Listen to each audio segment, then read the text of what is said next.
రోహిణి ఇంట్లో ఉన్న వాళ్ళందరి దగ్గరికి వచ్చి, మా నాన్నగారు నా కోసమని చెప్పి 25,00,000 పంపించారు అని చెప్పి అంటూ ఉంటుంది. ఆ మాటలు విని అక్కడ ఉన్న ప్రభావతి అయితే చాలా సంతోషించి, "ఏంటి 25,00,000 పంపించారా?" అని చెప్పేసయితే అంటూ ఉంటుంది. ఆ మాటలు విని ఇంట్లో ఉన్న వాళ్ళందరూ అయితే ఒక్కసారిగా షాక్ అయిపోతూ ఉంటారు. ఇంతలో అక్కడ ఉన్న బాలు మాత్రం, "అదేంటి మీ నాన్న జైల్లో ఉంటే నీకు ఎలా 25,00,000 పంపించారు?" అని చెప్పేసయితే అడుగుతూ ఉంటాడు. ఆ మాటలు విని అక్కడ ఉన్న రోహిణి అయితే, "మా నాన్న జైలుకి వెళ్ళకముందే నా కోసం అని చెప్పి 25,00,000 పక్కకు తీశారంట.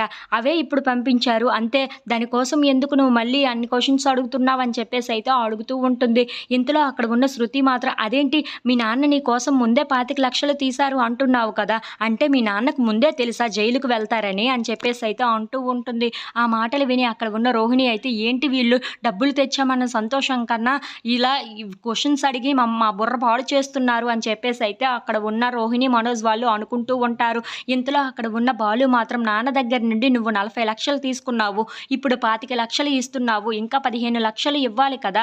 మరి ఇప్పుడు నీకు ఈ 25,00,000 ఎలా వచ్చాయో నాకు అర్థం కావటం లేదు.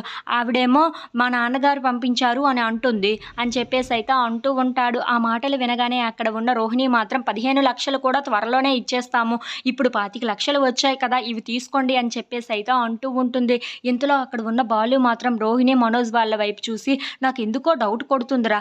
నీ నీ లవరేమో 40,00,000 తీసుకొని ఎక్కడికో పారిపోయింది. ఇప్పుడు మళ్ళీ అది కనిపించి మీకు ఆ డబ్బులు లాక్కునే విధంగా కనిపిస్తున్నారు మీరు. నాకు ఎందుకో తేడా కొడుతుంది.